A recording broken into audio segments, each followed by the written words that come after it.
Let's make Mahmood ഖുദൈഫി. ഒരു വട്ടമെങ്കിലും ഈ Arabic rice ഉണ്ടാക്കി നോക്കിയിട്ടുണ്ടെങ്കിൽ പിന്നെ ഉണ്ടാക്കി കഴിക്കാൻ തോന്നുന്ന അത്രയും ഫ്ലേവറബിൾ ആയിട്ടുള്ളൊരു റൈസാണിത്.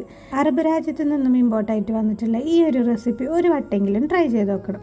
ഓയിൽ ഒഴിച്ച് അതിലേക്ക് ബട്ടർ ഇട്ട് ഒനിയൻസ് നല്ലപോലെ സോട്ട് ചെയ്തെടുത്തതിന് ശേഷം ചിക്കൻ ആഡ് ചെയ്ത് കൊടുക്കുക. ഇതിൻ്റെ ഫ്ലേവറിനായിട്ട് മുഴുവനോടുകൂടി 2 ഗാർലിക്കും 4 പച്ചമുളകും മാഗി ക്യൂബ് ആഡ് ചെയ്ത് കൊടുക്കുക. പിന്നെ പൗഡേഴ്സായിട്ട് നമ്മളുടെ അറബിക് മസാലയും കുരുമുളക് പൊടിയും കാശ്മീരി ചില്ലി മല്ലിപ്പൊടി ആവശ്യത്തിന് ഉപ്പും ആഡ് ചെയ്ത് കൊടുക്കും. അരി എടുത്ത അളവിനനുസരിച്ച് നമുക്ക് വെള്ളം കൂടി ഒഴിച്ചു കൊടുത്ത് ചിക്കൻ ഒരു ഹാഫ് കുക്കാകുമ്പോൾ നമുക്കതിൽ നിന്ന് കോരി മാറ്റിയെടുക്കാം.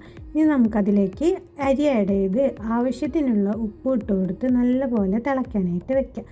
അരി അതിൽ കിടന്ന് വറ്റി വരുന്ന സമയം കൊണ്ട് നമുക്ക് ചിക്കനിലേക്ക് ബട്ടർ സ്പ്രെഡ് ചെയ്ത് കൊടുത്ത് ഒന്ന് ഓവനിൽ വെച്ചൊന്ന് ഗ്രില്ല് ചെയ്തെടുക്കുക. ഓവൻ ഇല്ലാത്തവർ പാനിൽ വെച്ച് ചെയ്ത് കഴിഞ്ഞാലും സെറ്റാണ്. റൈസും ചിക്കനൊക്കെ വെന്ത് വന്നു കഴിഞ്ഞാൽ ഒരു വല്ലാത്തൊരു ഫ്ലേവറബിൾ ആയിട്ടുള്ള ഒരു സ്മെല്ല് വരാൻ തുടങ്ങും. അപ്പോൾ നമ്മളുടെ മഹ്മൂദ് ഖുദൈഫി റെഡിയായി. ഒരു പ്ലേറ്റിലേക്ക് ഈ റൈസും ഈ ചിക്കനൊക്കെ സെർവ് ചെയ്ത് നമ്മളുടെ നല്ല പോലെ വെന്ത ഈ ഗാർലിക്ക് നല്ല പോലെ സ്ക്വീസ് ചെയ്തതും ഒരു ചിക്കൻ്റെ പീസും കൂടി കഴിച്ചാലുണ്ടല്ലോ അടിപൊളി ടേസ്റ്റാണ്. ഇതുപോലത്തെ റൈസ് റെസിപ്പീസ് വീഡിയോസ് ഇഷ്ടമാണെങ്കിൽ ചാനൽ ഒന്ന് സബ്സ്ക്രൈബ് ചെയ്യുക, ലൈക്ക് ചെയ്യുക.